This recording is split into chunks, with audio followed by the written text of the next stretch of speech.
Buenos días a todos. Agradezco al festival la invitación a Chile, aquí a Valparaíso. Ha sido muy genial. Me parece bárbaro lo que están haciendo en una ciudad como Valparaíso, que se le nota olvidado, pero muy bello y muy original. Y ojalá pues que se siga afincando aquí estos encuentros culturales y pues que se interesan más gente de Chile mismo pues en este lugar para que perdure. No me refería particularmente a la iglesia como tal, sino que a la ciudad misma, en fin. Y ojo, yo no soy anticlerical. En fin, van a ver. Como tal, no soy anti nada. Hace 30 años estaba reflexionando esta mañana, un día como hoy, hace 30 años, a mí me quisieron lapidar hasta la muerte en Gaza, un grupo de creyentes musulmanes, y me salvé por un pelo. Les cuento rápidamente las circunstancias. Era una época en que el yihadismo, como lo conocemos hoy en día, no es que no había existido antes, pero estaba todavía el Medio Oriente en manos de los radicales, lo que se solían llamar los extremistas de la época. Eran casi todos guerrilleros seculares, eran más bien imbuidos de nociones propios del marxismo y de los nacionalismos del siglo XX. Y estaban peleando en el caso de Gaza y Cisjordania en contra del Estado israelí para su país. Pero justamente en esa época también empezaba a surgir una efervescencia religiosa entre la juventud de Gaza, y yo me encontré allá en un plan de estudio. Yo soy periodista, en esa época yo estaba incursionando en los ámbitos guerrilleros del mundo, insurgentes. Las culturas insurgentes era lo que me interesaba. Entonces yo hice amistades y me iba entre el Estado israelí y Gaza y Cisjordania, sobre todo Gaza, la más pobre, un poco la cara casi de la Edad Media, ¿no?, del mundo palestino, sobre todo en esa época. En donde la gente vivía en campamentos refugiados, ya hecho barriadas después de, en ese momento, 30 años de creación. Gente desplazada de Israel como tal. Yo anduve entre la juventud de Gaza y venían de un abanico de movimientos, todos clandestinos, que en ese momento estaban dedicados a un alzamiento en contra de su ocupación, pero con una política de que no fuera mortífero, o sea, tiraban piedras, respondían a autoridades propias, caudillescas, entre ellos Yasir Arafat y otros, que les limitaban la utilización de la fuerza. Y yo llegué a sentir mucha confianza en ir y venir a un campamento en particular que se llama Burej. Y me quedé en la casa de varios de ellos, y lo que más me gustaba y me parecía interesante era entrar en discusiones, muchas veces nocturnas, con los más religiosos que empezaban a surgir. Y me di cuenta que era todo un planteamiento de disonancia cognitiva entre lo que, como ellos empezaban a ver el mundo y como lo veía yo, pero éramos amigos. Y en eso yo pasaba de la casa de un chico que era ya bastante religioso, convirtiéndose en predicador eventualmente de Hamas, un grupo radical islamista, y otro que era de Fatah, del grupo secular tradicional revolucionario palestino. Y un día, en y pensé que todo el mundo me conocía en esa población, que tenía unos 20.000 habitantes. Yo había ido bastantes veces y me sentía bastante seguro. De pronto estábamos visitando la casa de unos amigos del Fatah, Mahmoud se llamaba, y empezamos a oír las ululaciones de las mujeres, que es cuando las mujeres árabes alzan las voces y hacen ese sonido casi como, bueno, te eriza, o sea, te eriza, y el efecto en los chicos, en los jóvenes hombres, es de hacerlos casi enloquecer. Es un llamado a las armas muy visceral, muy tradicional, y empezamos a escuchar esos gritos, y yo estaba con un grupo y todos fuimos a correr hacia los gritos. Las mujeres estaban paradas en los portales de sus casas ululando y nos hacían señas a dónde ir. Llegamos a un sitio en donde había una mezquita de ladrillo, de hormigón, muy primario, que parece que los chicos de la secta más religiosa habían erigido, era ilegal, y lo que había pasado es que los israelíes militares habían entrado para intentar destruirlo porque era ilegal bajo la ley de ocupación israelí. Los chicos habían tomado la mezquita, estaban en el techo de la mezquita, 2 pisos, tirando piedras, y los israelíes habían tirado con armas y habían dado a uno. Y enfrente de la mezquita había un hospital en donde yo acudí y vi al chico agonizar y morir delante mío. O sea, le habían dado en la arteria femoral, era un baño de sangre, se murió.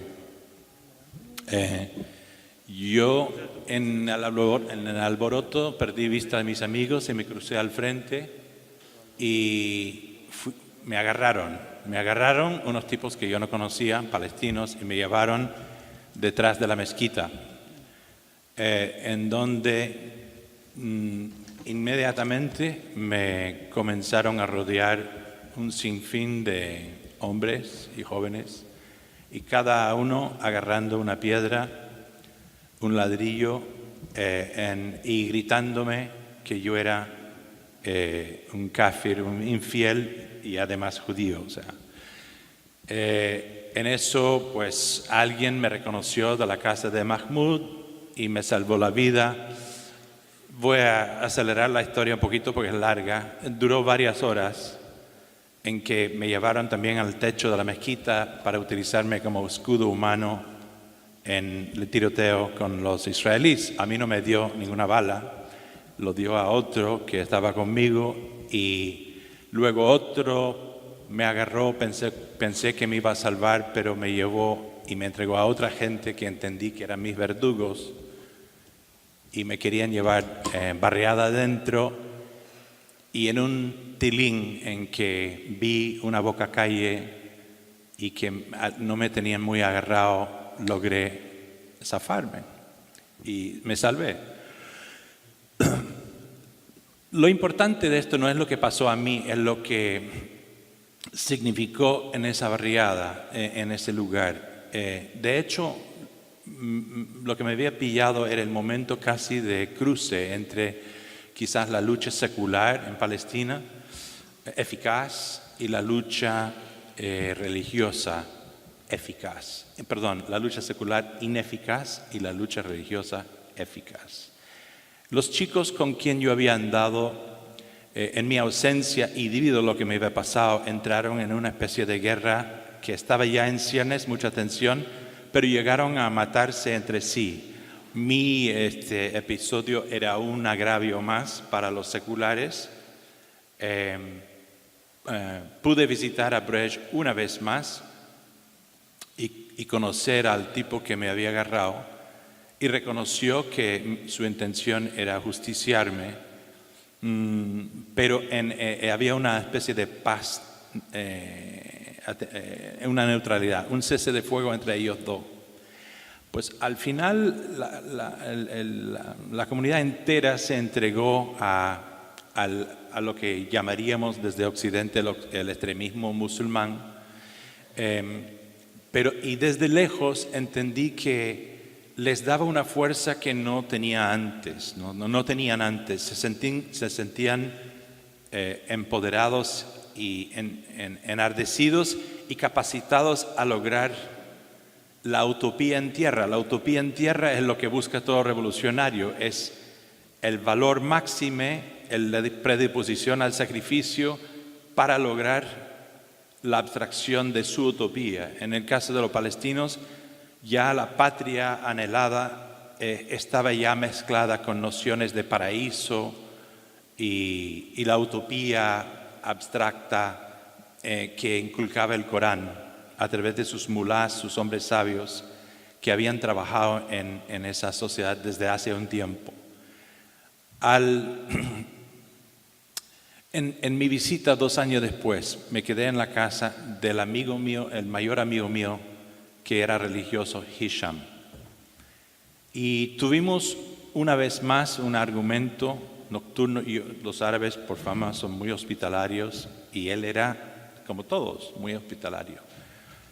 Y entramos en nuestra enésima conversación, debate amistoso sobre nociones de teología y religión.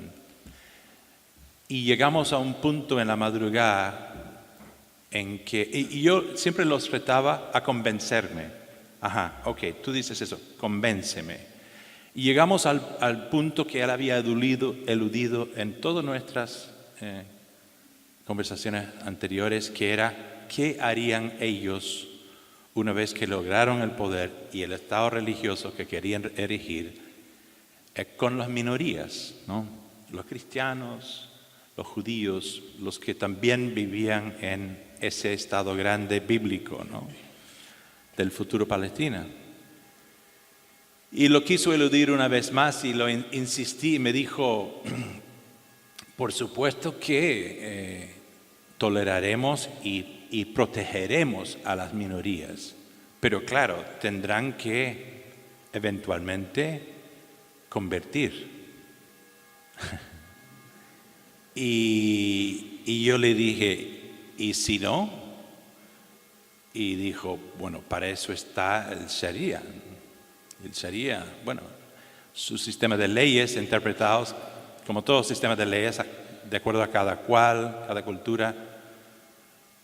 Y me dijo que pues si no, pues yo le dije, ¿qué quiere decir eso? Pues que si no,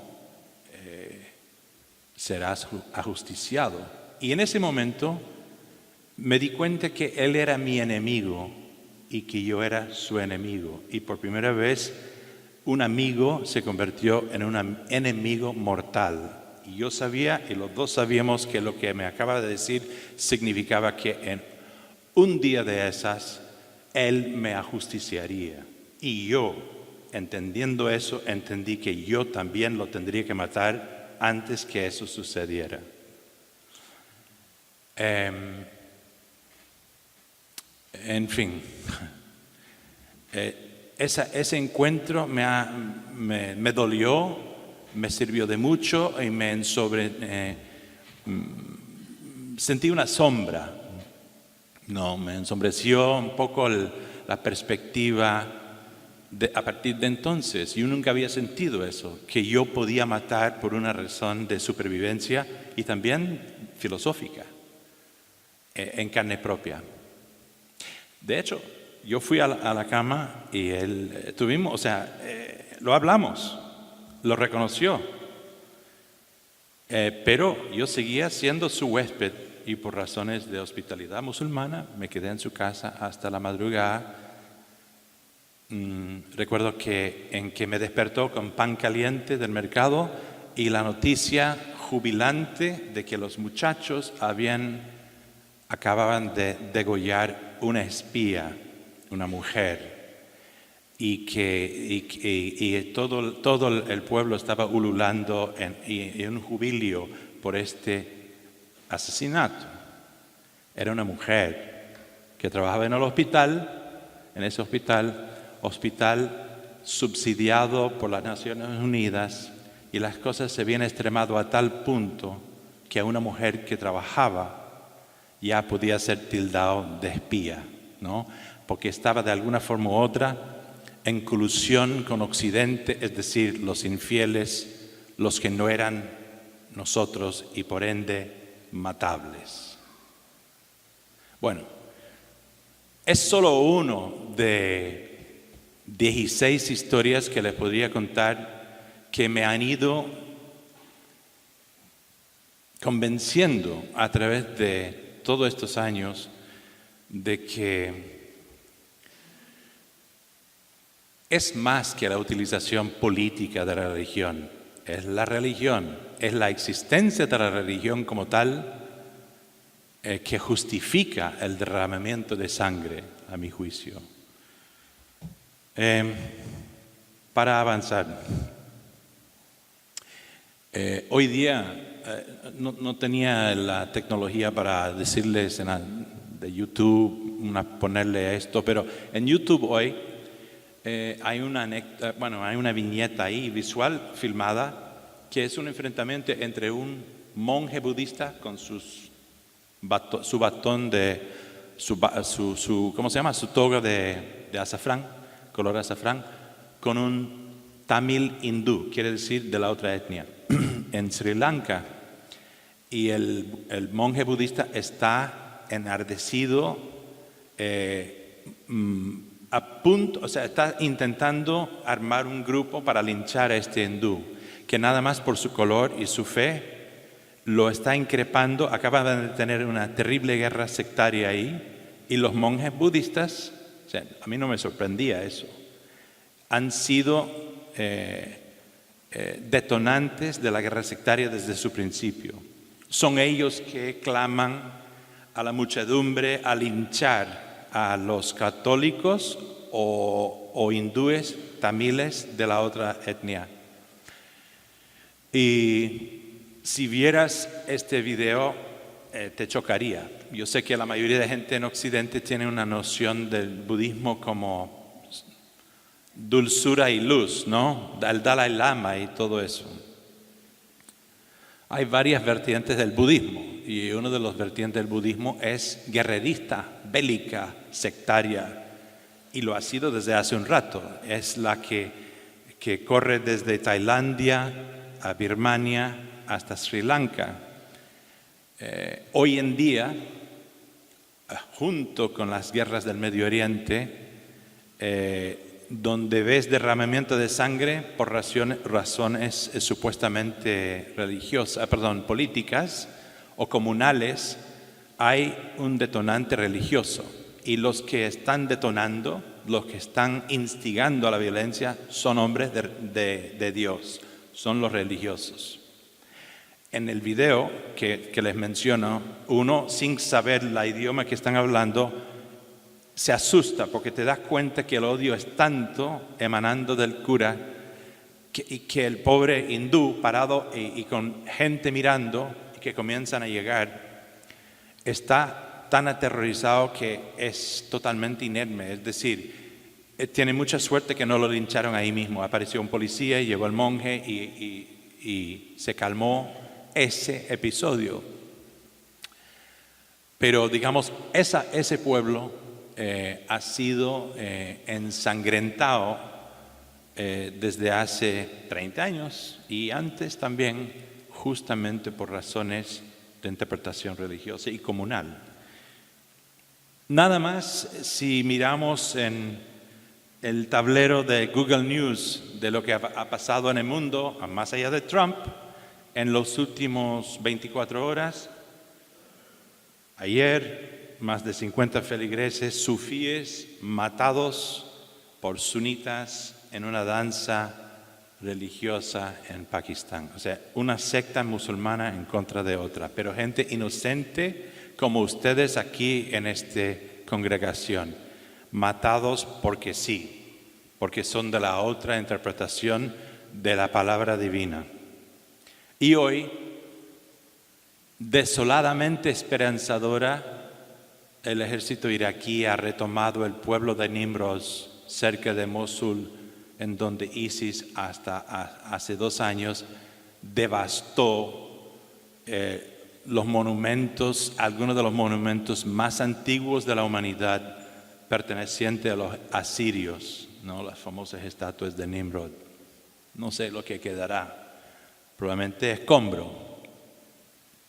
O sea, nada más son puntos de reflexión y que a mi juicio afirman es mi argumento, porque no he llegado a una conclusión como tal. Realmente yo hago la pregunta, ¿no es tal que la religión nada más es la justificación de la violencia? Porque no veo lo contrario. Yo no lo veo.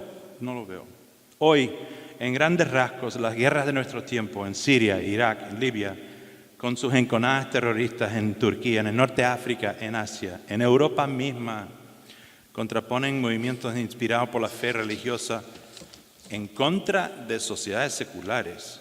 En jaque están las naciones de tolerancia social, convivencia multicultural y el Estado de Derecho mismo que caracterizaron las sociedades occidentales desde hace un buen tiempo. Lo vemos en parte por los avances de los movimientos autoritarios, xenófobos y racistas, como en parte impulsó el Brexit en el Reino Unido, a Trump en Estados Unidos y lo que está detrás del empuje de Le Pen en Francia. Hasta cierto punto también lo que impulsó el no, en la votación del no reciente en Colombia. El enfrentamiento actual conlleva un resurgir de religiosidad radical unidos de la mano de estos nuevos, viejos movimientos. Está más clara en las sociedades de las orillas de Occidente, la Iglesia Ortodoxa Cristiana en Rusia, en Ucrania, en Serbia. Son verdaderos legionarios de Cristo con una prédica muchas veces violenta. Y ahora de manera creciente entre los evangelistas de derecha radical en Estados Unidos, quienes se aliaron con Trump y le dieron sus votos. De alguna manera, esto representa una vuelta a los orígenes de la organización política de las sociedades y posiblemente augura el eclipse de la noción del Estado secular, que es lo que es hace varios siglos ya, ha hecho que Occidente sea Occidente. Un cuarto de siglo después de la aparente derrota final de los dos grandes totalitarismos del siglo XX que ostentaban reemplazar las democracias tolerantes con nuevos credos absolutistas, el ultranacionalismo del fascismo y el ateísmo utópico del comunismo, vemos un maremoto de movimientos populistas que amenazan el status quo, en algunos casos, con las fibras mismas de las democracias pluralistas. Son sincréticas, pero en su esencia son basadas en nociones de reivindicación, de añoradas identidades nativistas y también nacionalistas, y están inextricablemente ligados a nociones sectarias basadas en nociones de raza y de religión. Otra historia.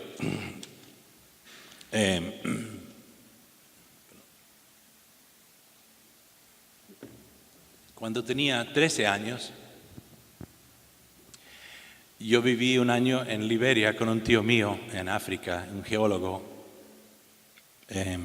Y durante ese año yo escapaba al monte del interior del país con el cocinero de él, que venía de una tribu Pele, que son originarios del medio del país.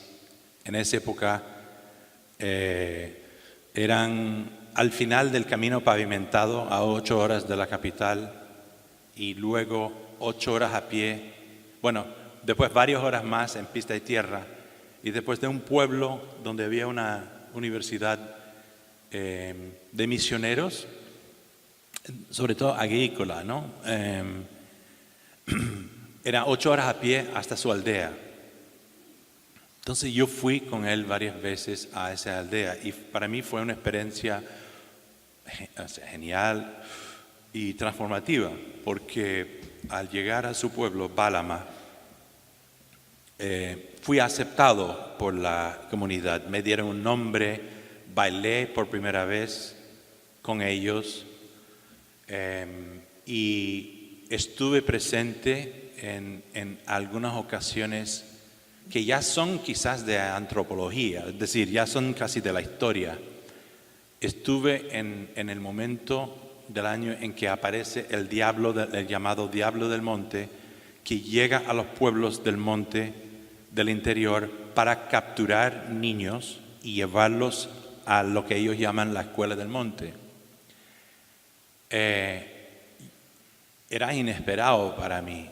Yo creo que en la segunda o primera noche en el pueblo muy primario, ¿no? O sea, estamos hablando de casas de adobe, techos de paja, y al interior de las chozas también eran suelos de tierra. Había una bienvenida, una especie de fiesta en la choza principal del pueblo, que era del cacique, un tal Benjamín. Y yo era un poco el invitado de honor. Y estábamos tomando cerveza de palma, que es bastante potente, de calabazas. Y estábamos en ese plan, y había chicos cantando y tocando tambor, cuando de pronto hubo un cambio y todo el mundo empezó a gritar en terror y a correr por los cuatro aires. Y entre yo llevado por Moisés, el cocinero, que era oriundo del pueblo, y todo el mundo aterrorizado. Entonces me llevó a su choza y me obligó a recostar boca abajo en el suelo, adentro de su choza, al lado de él. Y en eso, yo naturalmente le cuestionaba hasta el punto en que me hizo obligar a quedar en silencio, pero entendí que el diablo del monte venía y que teníamos que hacer esto, porque si no era pena de muerte a través del yuyú, las maldiciones que te ponen en este mundo que es físico pero a la vez sobrenatural, que es mucho del interior de África. Y dentro de poco de tiempo escuchamos dos instrumentos musicales, una especie de cuerda, ¿no? Una especie de guitarrita muy primaria africana, y una especie de trompeta larga de madera. Bueno, era así. Eran las dos cosas, y pasó justo por el lado de la choza y se fue. Luego Moisés me explicó que era la temporada en que el diablo del monte salía de su palizada en el monte, un recinto secreto donde nadie podía ir, y capturaba a los chicos. Utilizaba esos términos también. Era de la misma cultura, pero vivían con eso. Cada año venía a hacer eso. Y sobre todo capturaba a los niños pubescentes. Y lo llevaba a la escuela de monte, donde permanecían por lo menos 3 años. Y les juramentaron en los códigos secretos de la tribu, les enseñaban secretos matrimoniales, de las hierbas, de cómo cazar en el monte, y para los que demostraron aptitudes especiales de curandería, por ejemplo, o de ser aprendiz del diablo del monte, se quedaban y no volvían. Y algunos jamás volvían. Y se supone que algunos mueren y son matados, pero como hay una ley de silencio alrededor de eso, pocos hablan. También reciben las cicatrizaciones de la tribu, que les corresponde a los chicos cuando llegan a la edad de pasar a ser hombre mayor. A partir de ahí ya pueden casarse y demás. En todo caso, en esta ocasión no robó a nadie de Bálama, sino del pueblo próximo. Pueblo no, caserío, a una hora en la selva de ahí. Y en la madrugada acabábamos de despertar, comenzó a sonar la trompeta y la guitarrita de nuevo, del aprendiz del diablo del monte. Y tuvimos que volver a hacer lo mismo. Entre todo eso, naturalmente, yo tenía una gran curiosidad y quería ver el diablo del monte. Pero Moisés me suplicó con gran angustia no asomarme a la única ventana de la choza, no tratar de mirar, porque justamente el yuyú, es decir, la pena de muerte impuesto por el diablo del monte, era para todos que echaron ojos sobre él, Únicamente viejos mayores de 80 años y ciegos podían estar afuera en la noche que pasaba, es decir, nadie se atrevía. Bueno, pasó y supimos que había robado 3 niños de la próxima comunidad y se fue. En mis idas y venidas de Balama empecé a saber más, es más, hasta llegué a la orilla de la Escuela del Monte y había caminos ahí donde uno tenía que gatear porque nadie se atrevía a pasar por ahí. Eran caminos a pie de cacería nomás. Y donde yo iba por esa zona, si eran chicos menores de adolescentes, estallaban en llanto al verme porque jamás habían visto un blanco. En todo caso, fue muy interesante porque entendí que luego, hablando con antropólogos y estudiándome un poquito del tema, lo poco que se sabe de estas sociedades secretas africanas, que en general el diablo del monte no es nadie más ni nadie menos, no del cacique, sino del herrero del pueblo. El herrero del pueblo, todavía cada uno de esos caseríos tiene un herrero. Y el herrero es el hombre que tiene el secreto de convertir fuego en armas, en hachas, en lanzas, ¿no? Y bueno, da la casualidad de que años después, cuando un liberiano de la capital, que luego se fue a Estados Unidos, medio bandolero él, se llamaba Charles Taylor, hasta estudió Business Administration en Boston, cuando quiso volver a su país y hacer una revolú para derrocar el status quo y hacerse con todo el poder del país, se hizo fuerte en Balama y en esa zona, en la ciudad cercana y en toda esa zona. Y lo que hizo era romper el código temporal y divino con que todo el interior de su país se gobernaba. Él entendía cómo funcionaba. Entonces lo que hacía, ustedes ahora recordarán imágenes espeluznantes de chicos vestidos con pelucas de mujer, matando gente, mujeres embarazadas, chicos de 13, 14 años, hará 20 años. Esto comenzó con pelucas, con batas de ducha, de toda clase de atuendo, en su plan de ataque. Y era que Charles Taylor hizo que sus guerreros y él mismo se sobrepusiera al mundo divino creado en el interior de África. Él se hizo el más grande diablo del monte del país, de las 40 tribus. Si antes el yuyú, por ejemplo, el yuyú de haber visto yo al diablo del monte, era muerte en 3 días. ¿Cómo lo hacían? Te rayaban bigotes de leopardo y lo ponían en tu arroz. Eso no lo sabían ellos, pero es como hacían. Decía el diablo del monte, o te lo hacía saber a través del cacique, vas a morir en 3 días. Y morías de peritonitis en 3 días. Porque los bigotes de leopardo te perforan el intestino y más o menos en 3 días te mueres. Y si te moriste antes, bueno, el poder del Dios era mayor todavía. Estando Charles Taylor ya en el poder, yo lo visité. Había matado ya por lo menos 200,000 personas.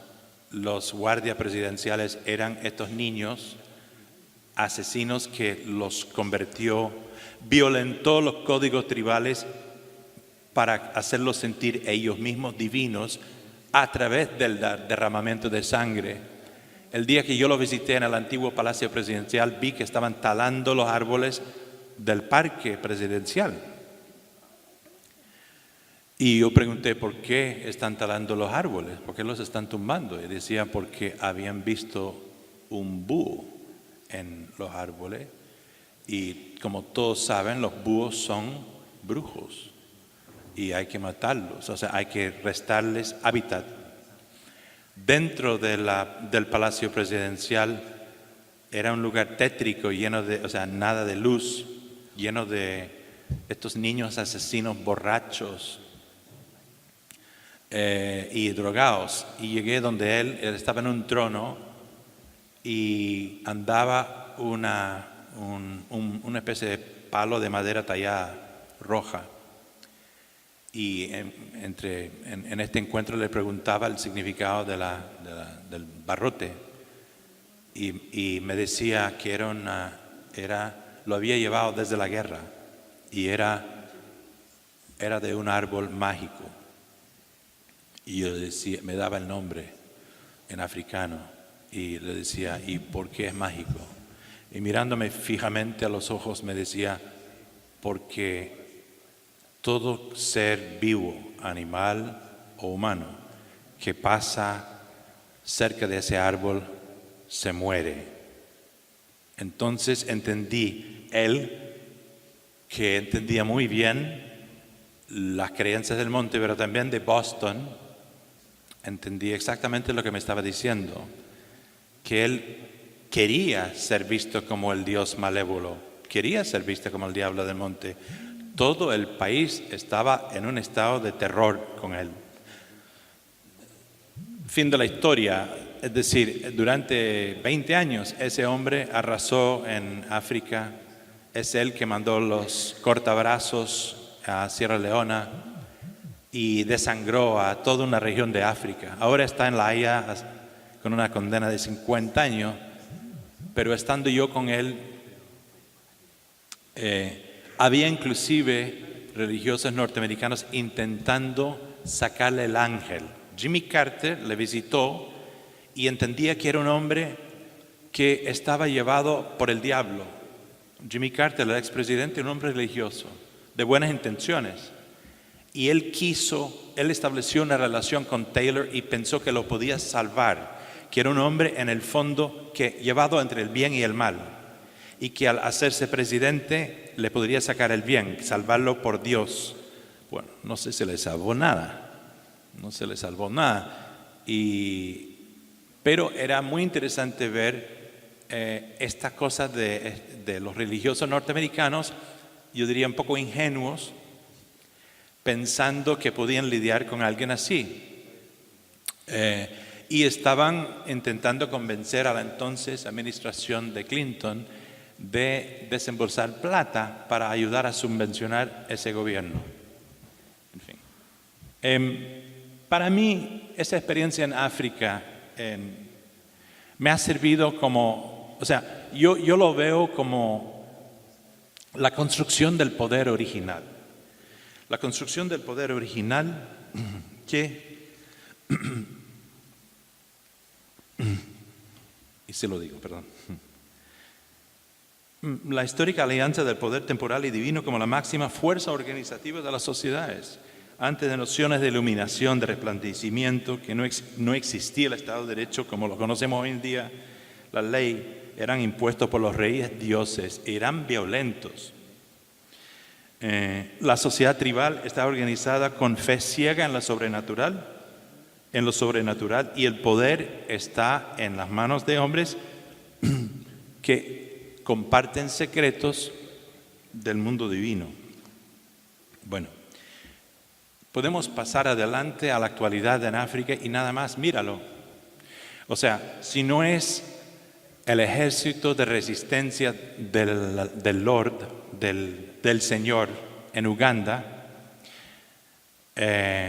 una agrupación hiperviolento nacido de una mujer cristianizada, con nociones extremistas y también una religión sincrética, obviamente, pero nocionalmente cristiana. Empezó este movimiento hace 30 años y no ha parado. Y lo interesante de este grupo es que proceden con la misma metodología de todos los ejércitos de todos los tiempos. O sea, nosotros en Occidente hemos saneado el procedimiento un poquito, nosotros reclutamos ya no tanto a la fuerza a los chicos, pero siempre en una edad en donde no tienen mucha conciencia todavía. Los chicos de 14, 15 años tienen que ser instruidos con la conciencia, no lo llevan en el ADN, ¿no? Los violentas lo haces parte de una nueva familia ya con uniforme y los entrenas para salir a matar y a defender las nociones de patria, la Santa Trinidad, Dios, patria, la reina, lo que sea, de acuerdo a cada país. Pero siempre hay una dimensión eclesiástica y espiritual. En el caso de Lord's Resistance Army, el ejército divino de resistencia del Señor, el procedimiento es siempre igual. Llegan a una aldea, raptan los chicos, llevan 3, digamos, marcha forzosa en el monte para escapar. A las 2-3 horas paran y obligan, o esa noche, obligan a 2 de matar el tercero, a golpes generalmente. A veces es la hermana de ellos, a veces es el mejor amigo. Son niños de 7-8 años. Había una sociedad secreta en África en el tiempo mío, el Leopardo, que obligaba a los nuevos reclutados a matar o al padre o a la madre y a traer o el corazón o la genitalia al grupo y comerlo. Después de matar a tu madre, puedes hacer cualquier cosa. Después de matar a tu mejor amigo, tu hermana, tu hermanito, tú eres poseído por el caudillo que te tiene en sus manos, el caudillo divino, que es tu Dios. Y habla de Dios todo el tiempo. Sean grupos así, sincréticos, paganos, como lo quieres llamar, animistas, africanas con algunas nociones cristianas y todos lo tienen, o en África son nocionalmente musulmanes. Los Shabab en Somalia, en República Central Africana, entre cristianos y musulmanes, en fin. Pero más allá del monte africano, las mismas nociones del sacrificio humano, martirio y nociones del paraíso y recompensa sobrenatural están consagradas en los libros santos de la Biblia, el Corán y de las demás religiones monoteístas. Y estos han servido de las justificaciones principales y también los motores de mucha de la violencia política organizada en nuestras guerras grandes y pequeñas, desde las cruzadas, pasando por las conquistas de las Américas y la Inquisición. La noción de matar para salvar almas perdidas era avalada por la Iglesia, que no era más, en la mayoría de los casos, que el brazo espiritual del Estado o ejército conquistador. Los capellanes militares argentinos, quienes en los años 70 y 80 ofrecieron oraciones para los montoneros capturados, drogados y desnudados que estaban a punto de ser llevados en aviones y ser tirados a su muerte en alta mar, no son sino la continuación de lo anterior, un ofrecimiento de clemencia, perdón y legitimización del asesinato organizado por parte de figuras religiosas.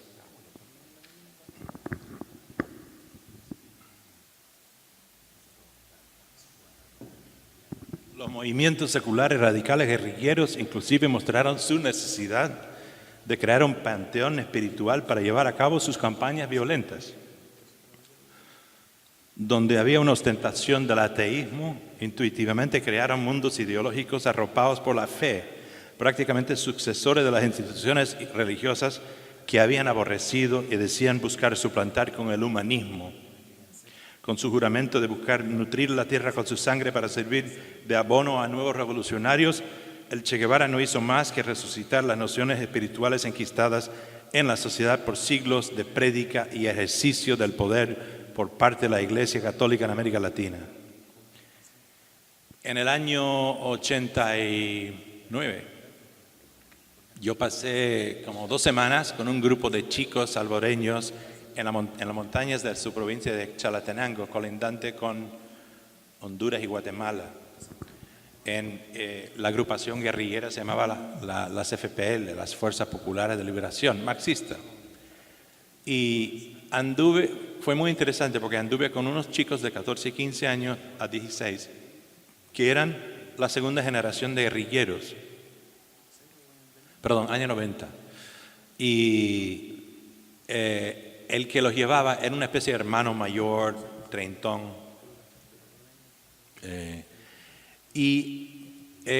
Se movían, eran como guerrilleros, pero todavía aprendiendo el oficio, ¿no? Y en todos los casos eran huérfanos o hijos creados en campamentos refugiados de desplazados salvadoreños en Honduras. Y venían, o sea, al llegar a menstruar las chicas y a tener los primeros pelitos, los chicos habían conseguido entrar en la agrupación guerrillera. Querían vengar la muerte de sus padres, de sus abuelos. Había pasado la etapa de masacres, tremendos masacres, en que muchos campesinos habían sido diezmados por el ejército en los años 80, y estos chicos se habían creado en situaciones de campamentos de refugiados, pero siempre con la organización guerrillera de alguna forma u otra, como la autoridad clandestina organizativa. Al llegar a cumplir 14, 15 años, venían ya a los cerros y yo anduve con ellos. Y fue muy interesante porque eran seculares, ostentaban una especie de marxismo primario, ¿no? Bastante primario. Eran semi-alfabetizados, o sea, apenas sabían leer y escribir en la mayoría de casos, eran de origen campesino, algunos un poco más que otros.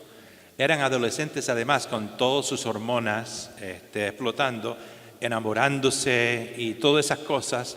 Entonces era una especie de andar, y con Camilo, el que era como su líder, era un poco como andar con un líder de Boy Scouts o algo así, pero con estos aspectos adicionales.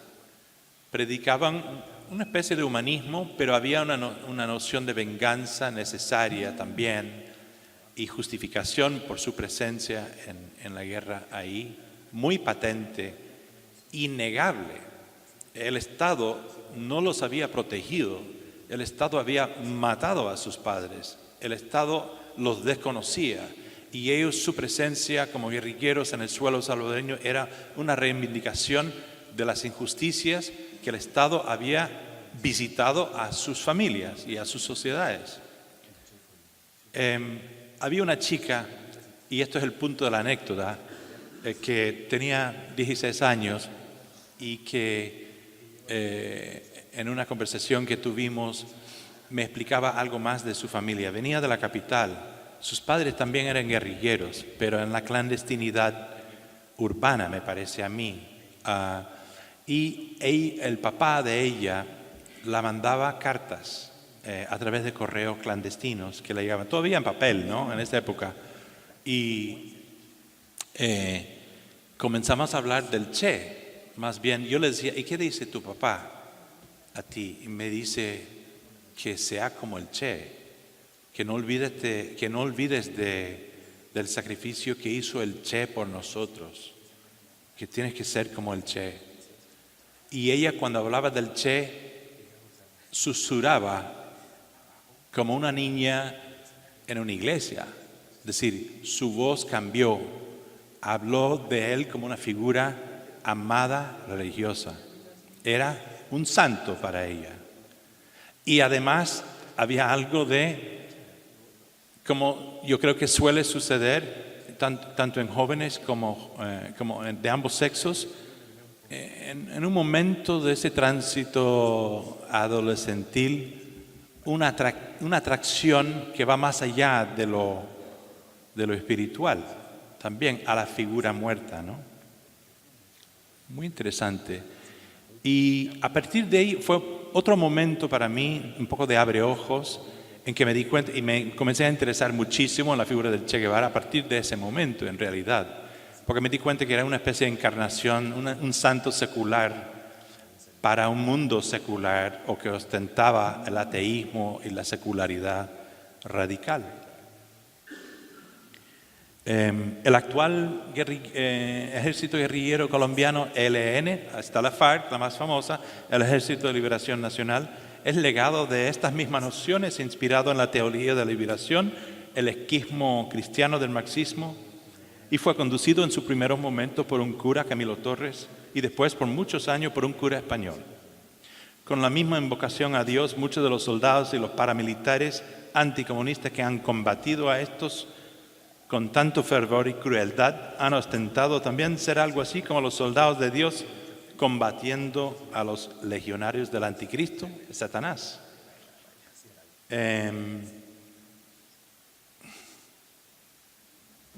Como decían antes, sí, o sea, hablando de eso y mencionando a Colombia otra vez, hoy los que apoyaron al no incluían en Colombia muchos religiosos evangelistas, ¿no?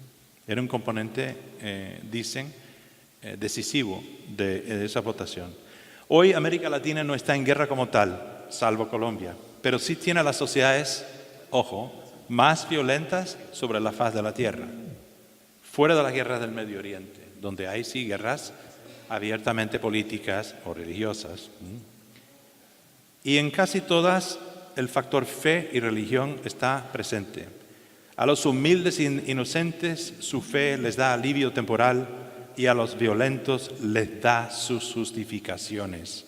Desde el culto de la Santa Muerte en México hasta los santos ladrones en Caracas, en las barriadas de Caracas, y las iglesias de predicadores populares muy extendidos entre los narcos y los pandilleros de Río de Janeiro, es la noción de Dios que da perdón y también justifica la muerte violenta.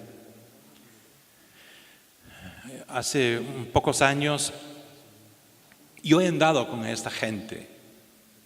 Hay uno que era una especie de gángster, preacher man, gángster en Caracas, que llegué a conocer, llamado el Niño Daza. Era el jefe de un grupo violento que había hecho una invasión a un rascacielos en Caracas y él se había convertido, era un ampón, era un gángster. Había pasado toda la vida o en la cárcel o en la calle, pero no conocía otra cosa que el crimen. En el momento que yo lo visité, era todavía un ampón, porque era su pandilla que había invadido y era la fuerza del edificio ante la falta de Estado de Derecho y el vacío del poder que era Venezuela en ese momento y todavía. Pero ostentaba ser cercano a Dios, quería hacerlo. Apenas podía leer, pero varias veces por semana se ponía en un estrado como esta, en una especie de iglesia que había armado en el primer piso del edificio y daba sermones a gritos. Y claro, con alguien que tocaba guitarra, y la mayoría de sus discípulos, los que venían a escucharle, eran otros maleantes y sus mujeres. Yo era el único que no era un maleante en la mayoría de sus sermones. Duraban 3 horas, era insoportable, pero yo lo hice como un experimento de paciencia y también de aprendizaje. Y él apenas entendía lo que estaba leyendo y lo hacía todo a gritos, que entendí que también creaba esta cosa propia de todas las religiones, es el tránsito a la hipnosis, ¿no? Las oraciones que te ponen en un trance que te hace más susceptible a la palabra, entre comillas, de Dios o de quien sea que te está predicando.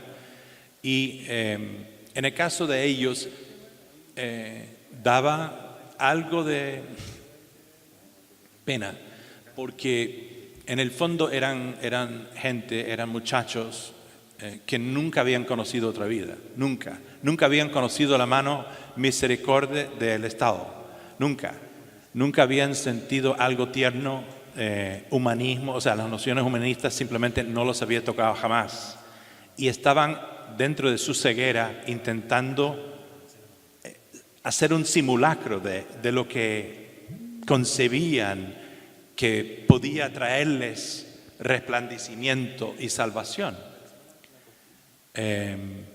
Lo vi algo parecido en Río de Janeiro también. Pasé un tiempo con un cacique traficante en una de las favelas más violentas en Río, que había dejado convertir en un instante por un predicador popular y ya decía que estaba convertido. Se llama Fernandinho. Ese muchacho Fernandinho se había caracterizado en su violencia por decapitar a gente. Entonces, cuando se convirtió, cuando dejó que Dios le entrara, prometió no decapitar gente más. Y en varias conversaciones sucesivas con el pastor Sidney, también expresó él, hizo varios juramentos más de ya no hacer asaltos a carros fuera de la favela, no sé qué, no sé cuánto. Seguían traficando cocaína, eso sí, y varias cosas más, pero ya no iban a matar ni hacer asaltos a los carros de la gente afuera. Y se había tatuajeado de Jesucristo por todos lados. Y la favela entera, bajo sus órdenes, estaba totalmente grafiteado como Valparaíso, pero con cosas religiosas. Duró 3 meses. Cuando yo llegué, había roto el juramento porque había matado a 3 chivatos. No los había decapitado, sino los había degollado. Y cual me recibió en honor al pastor, aunque ya no estaban hablando, estaban molestos con él. Y era un traficante abierto, era un poder violento, todo lo que tú quieres, y no me habló en ningún momento de Dios, francamente. Pero estaba totalmente tatuajeado de Jesucristo. Pero entendí que ellos también utilizaban esto como una manera de buscar un escudo espiritual a lo que ellos ya entendían que era un comportamiento malo. Había mujeres también dentro del movimiento y todos sin excepción me decían: yo no quiero que mi hija ya 13 años o mi hijo de 12 pasa por lo que he pasado yo. Y iban a estas iglesias populares en aras de buscar alguna absolución, o al menos disimularlo. Fue muy interesante este instinto ciego de poder pertenecer a la sociedad, lo que llaman ellos del asfalto, más allá de su tugurio, a través de un comportamiento distinto en que ellos hablaban al menos de ese panteón espiritual. En conclusión, yo pregunto si es que la religión no es una función de la violencia. En su esencia, si no existe debido a la necesidad del hombre a sacralizar la violencia, que a su vez es el principal instrumento del poder político. Muchas gracias.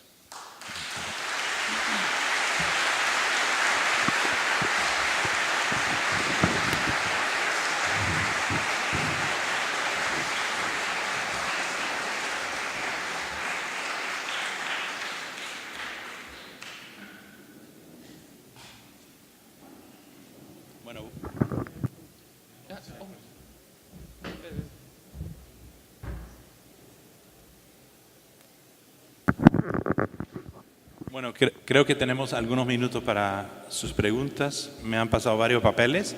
Voy a escoger a algunos.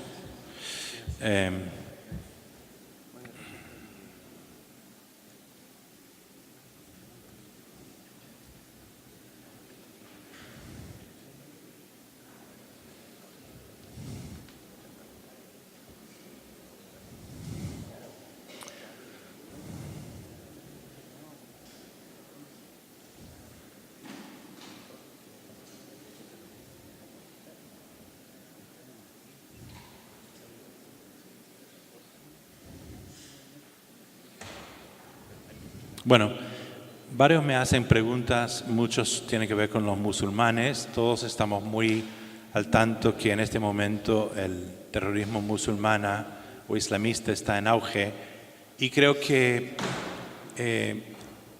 y algunos me piden comparaciones con desmanes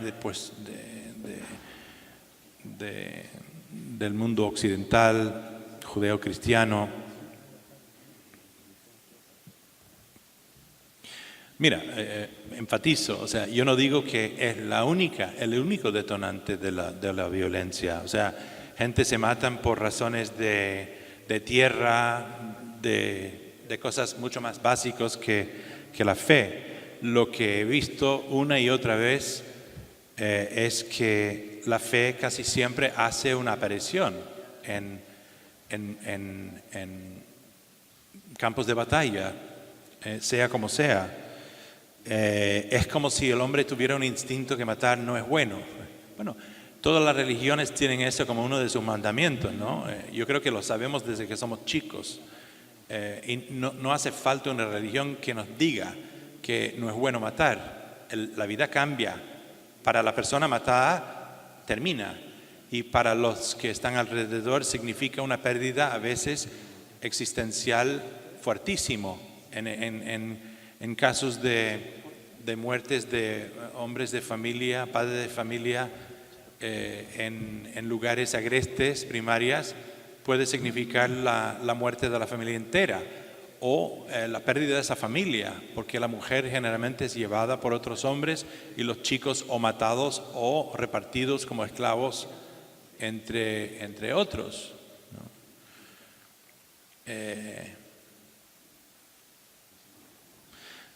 Y yo no hago juicios de valor en torno a las diferentes religiones tampoco, porque creo que de alguna forma u otra mi punto es que es lo mismo. Es decir, yo no veo una gran diferencia entre este poder divino, caudillesca del caserío de Balama en Liberia, el diablo del monte, con lo que ha hecho las grandes religiones monoteístas. De alguna forma u otra ellos también son sincréticos y han sobremontado a lo pagano, a lo animista, lo han incorporado, pero todos conservan estas nociones. De alguna forma u otra se han pulido un poco en nuestras sociedades seculares.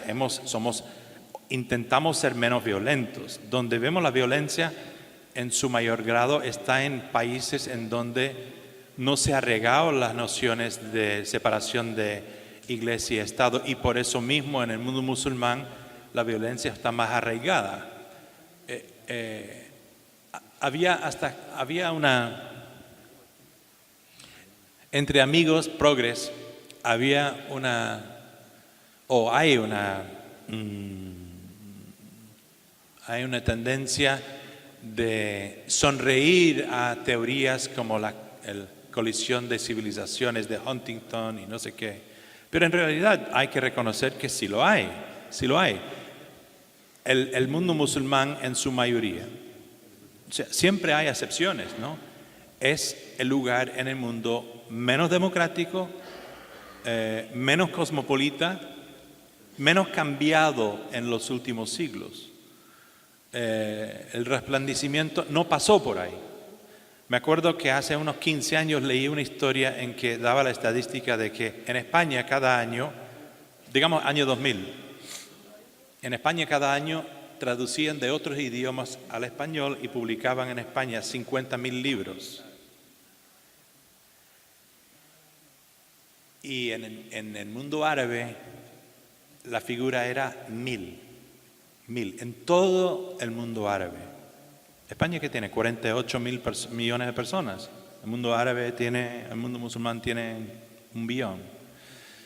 O sea, una resistencia a las ideas de otros, una civilización, una cultura forrada de nociones resistentes a cambios, y ante la globalización y los grandes cambios que todos hemos visto en estos últimos 15, 20, 30 años, el mundo más susceptible y frágil se ha aferrado a esas nociones más primarias y se ha vuelto hostil, ¿no?, al mundo nuestro, con sus nociones de tolerancia de género, en fin, de liberación femenina, y bueno, y muchas cosas más, ¿no? Ni hablar de la secularidad. A ver,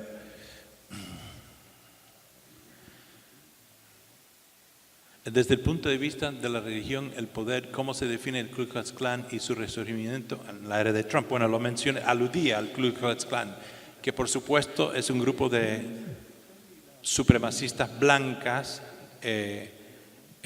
muy arraigado en el sur de Estados Unidos, justamente en un área en donde la religión principal es una suerte de cristianismo apocalíptico, ¿no? Bautista o pentecostalista o carismático, ¿no? Bastante primario, algo parecido a la religión como está practicado en África, ¿no? Y bueno, el discurso del político de turno afecta mucho a la gente, lo hemos visto en todas partes.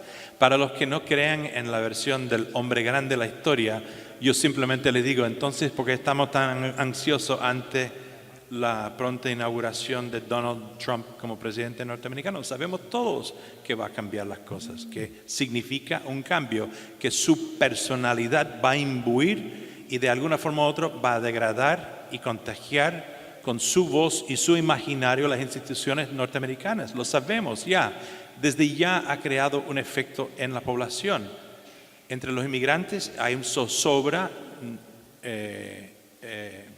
y con razón, y gente de color, y no saben lo que el futuro les va a venir, si van a tener que irse de Estados Unidos, y desde ya están siendo atacados en muchos casos, en algunos casos físicamente, a través de Estados Unidos, igual que hubo el día después del Brexit en Inglaterra, de pronto ataques, o sea, una especie de degradación de la fibra del tejido cívico de la sociedad, ya que políticos, gente del poder han avalado un discurso que incluye la xenofobia, la discriminación del otro, el miedo ya puede salir y sale de manera hostil en ataques y agresiones a los otros. Y los Ku Klux Klan, ¿qué son?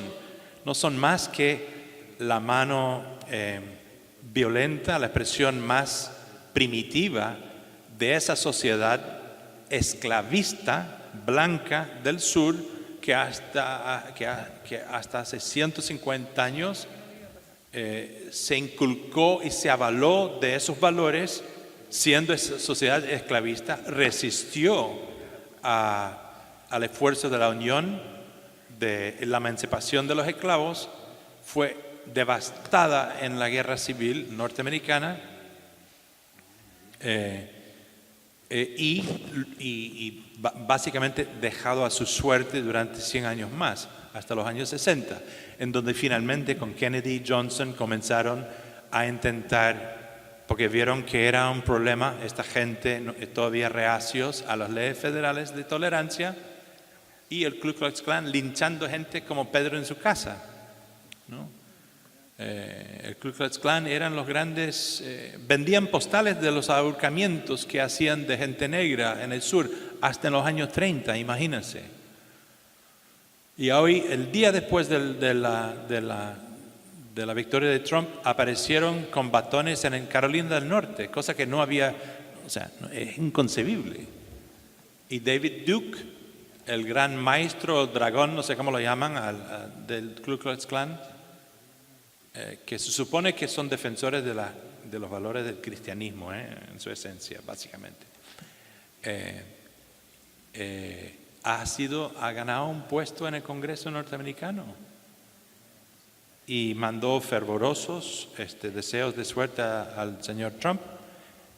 Y para los que todavía no lo tienen claro, también a Julian Assange, el supuesto izquierdista, jefe de Wikileaks, que se empeñó en ayudar a Trump chorreando documentos que avergonzaban de alguna forma u otra a Hillary en las semanas previas a la elección.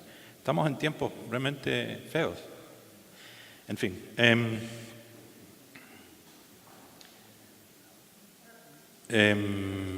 Bueno, hay tantas. Voy a contestar uno más y no sé si hay tiempo que alguien me quiera hacer una pregunta. No sé si hay tiempo para uno o dos. Ok, una de estas.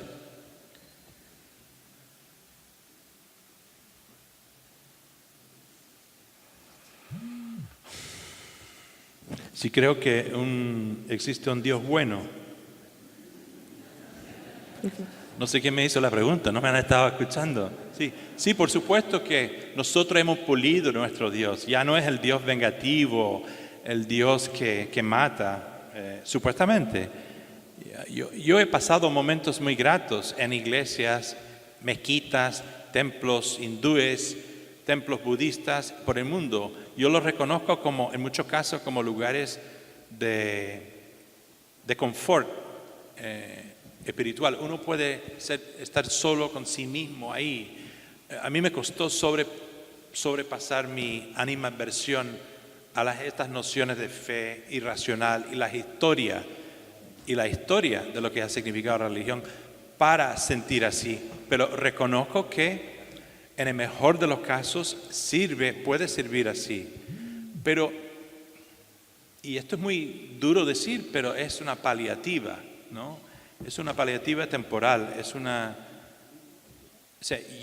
no necesito orar a nadie, ni mirar a un tipo agonizante en una cruz, pero siento el esfuerzo de seres alrededor mío, en el mejor de los casos, que buscan el bien y de ser buenos en ese momento. Y eso es algo que uno puede reconocer, y lo reconozco. No sé si hay una manera de reconciliar o conciliar esta paradoja o esta contradicción.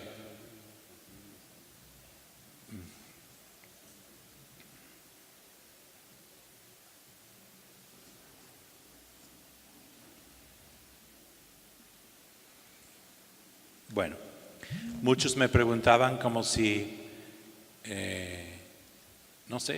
muchos me preguntan como si había cargado con los musulmanes y qué pasa con nuestros dioses. He utilizado los casos, digamos, más cruentos que me han tocado a mí y que me han ayudado a formar esta visión. A mí no me han querido lapidar en una iglesia de Tennessee, no me ha pasado. Me han increpado cristianos furibundos, pero en general yo he pasado la vida y he ejercido mi carrera intentando entender a todos, sin excepción. Yo he pasado tiempo con musulmanes fanáticos, con hindúes y nacionalistas, extremistas de todo índole. Yo no he sido particularmente santo de devoción de ellos tampoco, pero con empeño y acercamiento y esfuerzo y mucho sacrificio he logrado que me hablan y me abran, que me han abierto y me han hablado. Entonces he podido adquirir algunos criterios, considero yo, sobre todo de sus justificaciones de violencia, que ha sido mi búsqueda de toda la vida. Quiero saber por qué matan y por qué creen que pueden matar. Y repito, en casi todos los casos han invocado a Dios. Y bueno, no sé si alguien quiere hacer una pregunta final, o termino ahí. ¿Sí? ¿Ya? Ok, muchas gracias.